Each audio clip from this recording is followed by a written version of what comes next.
The problem with you is you're whining like a little fucking baby. What's going on, fam? It's your boy, Papa Swolio, back with another episode of Ask Papa Swolio. Thank you so much for being here and thank you for asking your questions. Remember, if you want to be featured right here on Ask Papa Swolio, just drop your question in the comments down below using the hashtag AskPapaSwolio, and I would love to feature your question. I can't answer shit unless you ask it, so drop it down below. Let's get right into this episode. The first question is from YouTube, from Matthew Mayo, and he asks, Papa Swolio, any recommendations for how to get started with yoga if someone doesn't have time or money to go to a class? Common issue, yoga classes can be expensive. They can be $15, $20, even $30 like in big cities to go. Just go on YouTube, Google beginner yoga flow. If you go to a reputable page that has a lot of subscribers, that has great reviews and great comments down below, I'm sure they will have a beginner yoga flow for you to try. As long as you do something that's slow and controlled, you take your time, you avoid any pain or discomfort, and just follow the instructions, you are off to a great start. Now, one thing I want to make clear, when you start yoga, make sure that you don't judge all of yoga based on one class or one video or one person, because you might not like the voice, you might not like the video, you might not like the class, you might not like the ambiance, you might not like something, the front desk person, like whether you're watching online or you're going to a studio, you might not like something about it. Don't judge the entire practice based on one person or one thing. Try different types, look up different videos, go to different classes, make sure they're all levels, get some good instruction, and then proceed and practice from there. Remember, there's no good or bad in yoga. There's just practice. So practice regularly and you'll get better. Next question is from Olivia Adams on YouTube, and she asks, Papa Swolio,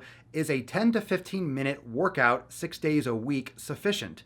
I'm a mom of two under age 2, and I don't get a whole lot of time without them being up my butt. 2 kids under the age of 2. You just like went from popping one out to putting another bun back in the oven. But respect, to each their own. Is a 10 to 15 minute workout sufficient? Depends on what you mean by sufficient. For general health, for general exercise, sure. You can make it more high intensity. You can kind of bang it out, so to speak, no pun intended. And 6 days a week, you're getting a lot of frequency, which is great. Maybe you could even do like 10 to 15 minutes twice a day on some of those days and kind of get a little bit more in. But sufficient for general health, sufficient for conditioning. Yeah, I would say it's good. It's an option. It's what you're limited to, right? You don't have much of a choice, so it has to be sufficient. Is it optimal for health? Is it optimal for getting results? Is it optimal for building muscles? Is it optimal for losing the most amount of weight? No, more time would always be better, right? I mean, more time for anything would allow us to practice and get better at it. But a 10 to 15 minute workout, if that's what you can do, then do it. Don't worry so much about the details. Don't worry. It's not going to be the same amount of working out that I do or that someone else might do, but we are not in your situation. Don't get hung up on the details and don't compare what you are able to do with what someone else is able to do. You are in your situation and you need to do whatever you can do. And to be honest, with 2 children, 10 to 15 minutes and doing it 6 days a week, that's a lot more than people with no kids do. All right. There's an obesity epidemic in case you haven't noticed. So the fact that you are putting this kind of effort into your training, respect. Next question is from Leah Newnham, and she asks, Papa Swolio, what are your thoughts on making gains at Planet Fitness? I think it's perfectly fine. I know Planet Fitness has that no lunk alarm and you can't grunt and you can't wear stringers and you can't look really in shape or make noise and the weights don't go over a certain amount because they want everyone to feel safe. It's a safe place. Well, as much as I don't like what they stand for, I understand. And I know some people just don't have any access to another gym. It's affordable and they're popular. So absolutely you can make gains at Planet Fitness. You can make gains in your basement if you have the willpower and the effort and the discipline and the nutrition. Planet Fitness is just like any other place. You can make a lot of gains at Planet Fitness. It's not for professional bodybuilders. It's not for people that do powerlifting. It's not maybe for really advanced people that want to lift really heavy weights and want to grunt and want to do things that maybe they don't allow there. But absolutely, for the average person, it's more than enough. Next question on YouTube is from Joseph Marsh. Papa Swolio, I'm new to weightlifting. I'm not trying to get huge, but some size is okay. More reps or more weight? Not the right question. Let me help you rephrase this. You're not trying to get huge, but some size is okay. This always chaps my ass. It has nothing to do with you, Joseph, but the fact that it's like, oh, well, if I build a little muscle, it's okay. I don't want to get huge.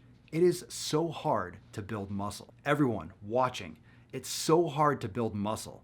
It's relentless effort. It's relentless progressive overload with the right nutrition, with the right sleep, with the right habits over the course of months and years to build quality muscle. To build a little muscle is challenging. Now, of course, when you start, it's what we normally call newbie gains, right? Your body is new to these stimuli, so you'll react a lot faster at the beginning, but then you tend to plateau. Same thing with weight loss. You see a lot of results at the beginning, and then you kind of plateau. It's not easy to build muscle. So if you happen to build a little muscle, it's because you're putting in a ton of effort. Get that out of your head. It's a challenge to build muscle. You're gonna have to work hard, and don't worry, no one accidentally got huge, okay? No one accidentally put on a ton of muscle, so you'll be all right. More reps or more weight? Both. Bodybuilding and building muscle is awesome because it's unique in the sense that there are many different ways you can build muscle. You need progressive overload. You can do that with 15 reps. You can also do that with 6 reps. There's different types of strength training, and there's different adaptations that your muscles can respond to.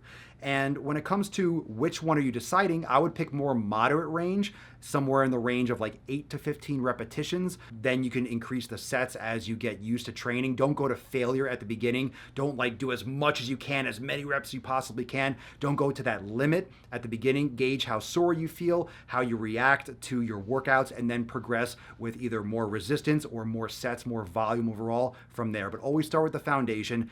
Gauge. You can always go back and train another day.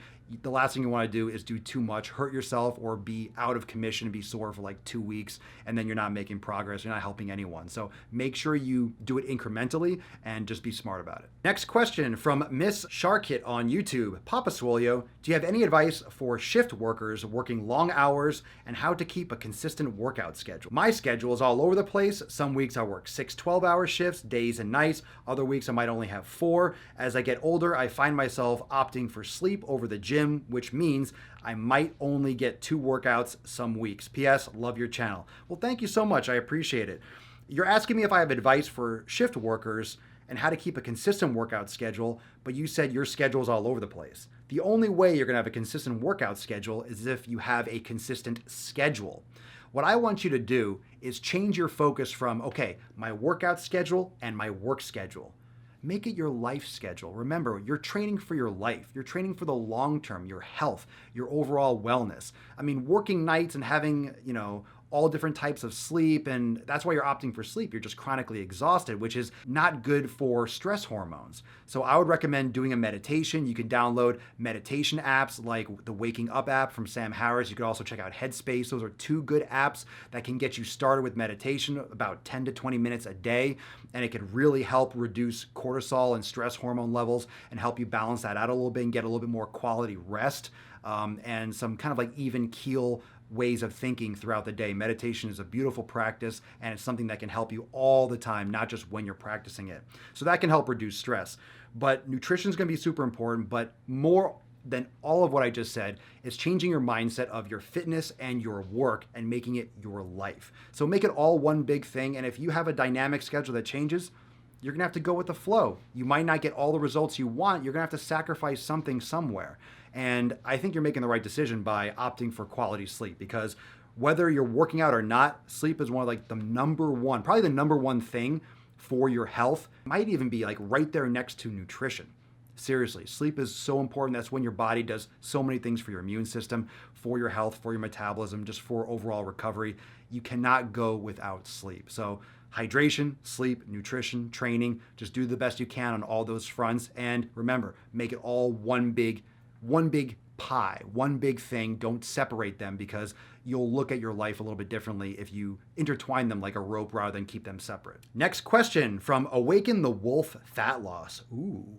Papa Swolio, what are some good ways to learn the big 3 lifts if a face-to-face trainer isn't available? What are some tricks to getting form right? What Awaken the Wolf, good name by the way, is talking about the big 3 lifts: bench press, squat, and deadlift. And you might see those oftentimes in powerlifting competitions. Those are the big 3. And people ask, hey, what are your numbers? What's your triple? That's what they add up, those 3 numbers. What's your total? Those 3 numbers of the max lifts are the powerlifter's total. So those big 3 lifts, super basic. Everyone should have mastery of those lifts. There are great books like Starting Strength from Mark Ripito that are really good for beginners, that break it all down really well. But in terms of checking your own form, those online resources are great. Also, some other good channels that are great for powerlifting, those basic lifts.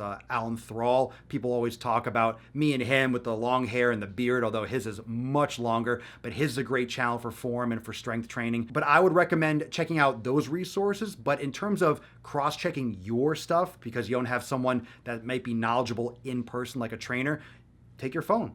Record yourself, get a good angle, record yourself, and then use lighter weight. Don't go to like maximum reps, but try to mimic the form that you see in that content, and then go watch your video, see how you match up, and then adjust your form as needed. So it might be a little bit more, okay, stop, go watch, go look, do it again. But if you don't have a trainer handy, that would be the best way to do it. That's the way I would do it. Next question from Eli Vasquez. Papa Swolio, how do you view lifting to failure? Is going to failure indicative of good effort put forth? Is it wise to lift to failure every workout?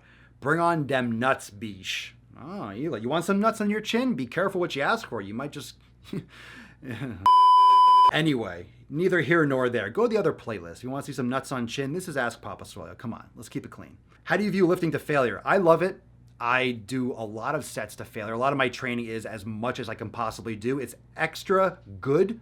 Is that even like a thing to say now? It's extra good. It's really good, man.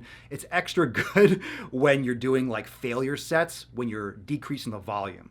So it's more high intensity. You don't need to do like 10 sets to failure. If you're doing less volume overall, you can push yourself harder in those sets. That way it'll match up with like your overall intensity and your overall like overload for your body. It's definitely indicative of good effort putting forth because that's your maximum effort. So again, because failure is technically your maximum effort, you're going to have to decrease the overall volume, because if you are going harder and you're doing more volume, it's very likely that you can overtrain or you can injure something. And that's another little misnomer, that you're going to failure. A lot of times people talk about failure very casually. Going to actual failure, most people can't even come close to achieving that on their own. You need someone to overrule your readiness to quit. Like a trainer or another coach or another person that knows you and is like saying, no, two more, push, and spotting you and going to absolute failure. You've seen these videos of like pro bodybuilders that look like they're about to freaking snap emotionally, and the trainer keeps saying, push. It's not always safe. You have to really know what you're doing. You have to have a lot of experience on both ends, the trainer and the client, to push to that limit. But most people, when they say they're going to failure, it's like not having a gun to your head. You're not really going to failure. You're just stopping when it really, really hurts and you don't think you could do another one safely. So that's a big difference between failure and real failure. Training by yourself failure and training at the behest of someone else and what they deem, the end of your set. So there's a big difference there. How you like them nuts? Next question, Sarah Sherwood. Love your channel. Why, thank you, Sarah. I've been strength training and incorporating yoga for a couple months now, and the nutrition is always the hardest part for me. I do well the entire day, but when I come home for the day at night, that's when I usually snack and have cravings. I've been consistently losing 2 to 3 pounds a week, but I would like to get this bad habit done and over with. Any suggestions? Thank you. Well, if you are losing consistently 2 to 3 pounds a week, I wouldn't change a fucking thing. Legit. I mean, it's really like a good thing if you're losing 1 to 2 pounds a week. And if you're losing 2 to 3 pounds a week, you're doing a lot. If that's your goal, to lose weight, you're doing something right. So I wouldn't change horses in midstream necessarily. It could be hydration. It could be that you're sleep deprived. A lot of people crave glucose and sugar and things when they're actually tired. So it could be some other factors. It could be some other parts of your nutrition that you're still craving for. Maybe you're not getting enough fats. I don't know all the details of your nutrition. But if you're losing 2 or 3 pounds a week, if that's your goal for fat loss, I think you're just getting distracted with like little details. Like just whatever you're doing, just stick with at least what you're doing, because 2 or 3 pounds a week is phenomenal. Next question from Luciana Bontas. I'm not sure if I said that right. Does your membership to Swolenormous X cater to pregnant women? I have started Insanity to get in shape before I get pregnant. I would love to continue working out afterward. I trust you, and that is why I would love to be part of your fitness family, but I would also be pregnant, so special needs. Keep up the great work. Thank you, and congratulations on your starting a family and everything. Does it cater? Catering means, does it specialize to pregnant women? And no, my program does not cater specifically to pregnant women. Have there been women that are doing my programming pre, postnatal, and even during pregnancy? I believe the answer is yes. I honestly can't think of a specific incidents because my fitness and my training and my programs are very safe for all levels, and they're designed to be scalable for all levels, all ages, and experiences. As long as you are cleared for exercise from your physician and you don't do anything that's contraindicated by your specific pregnancy, then it's safe to do my programming. Of course, that would be on you. I am not one-on-one coaching you during this. So if you are nervous about that, or you can also sign up. There's a 30-day money-back guarantee. I'm not trying to hamstring anyone. If you join and it's just not for you, you can let me know and you'll get your money back. So there's no risk to join Swolenormous X. And if anything, it's an amazing community and it's a great place to get your nutrition on track, to stay focused during your pregnancy. And you can do a lot of the content, including the yoga, you can do the mobility stuff, a lot of the things you can do in addition to any other program. So you can overlay the content in Swolenormous X with any program. So it's very, very versatile in that sense too. Next question from Marcy Foster. Papa Swolio, are kettlebell workouts a good way to lean down? I'm doing 30 to 45 minutes full body 3 times a week and some cardio and yoga as well. Eating habits are not bad. I just want to make sure I'm on the right track. Kettlebell workouts, band workouts, chain workouts, walking outside, they're all good ways. They're all tools in your toolbox. So it's not just, okay, kettlebells will help you lean down more than dumbbells. So it's great. The fact that you're doing a workout for 30 to 45 minutes, 3 times a week, you're doing some cardio and you're doing some yoga. Usually I'm always telling people to do yoga. Make sure you're doing yoga. You're doing great. You're absolutely on the right track. Just make sure you stay consistent and that you're picking things and you're keeping consistent with your schedule. A lot of times people try to add on too much and they try to do too many things and tweak too many things at once. So when they're just getting into it, they're trying to juggle all these new experiences and they end up falling off track. So as long as you can be consistent, just keep on going. Well, thank you so much, everyone, for all the wonderful questions. Thank you for joining me for this episode of Ask Papa Swolio. Remember, if you want your question answered, just drop your question in the comments down below with the hashtag #AskPapaSwolio, and I will get to it in an upcoming episode. Remember, if you have not yet liked this video, what are you waiting for? Mash the like button. Hit the subscribe button. If you have not yet subscribed, and hit that bell so you're notified of all my new videos. I'm doing lots of stuff all the time, so make sure you don't miss a damn thing, and I'll see you real soon for the next episode of APS. Peace out. Click the link, motherfucker! Click the link! Click the link! Watch another video, like and subscribe. I know you want to. You know you want to. Come on, everyone knows you want to. You love Papa Swolio. You love the man bun. You love the sick bugging gains. You love it. Oh, oh, oh. You love it. Oh, oh, oh, oh, oh, oh.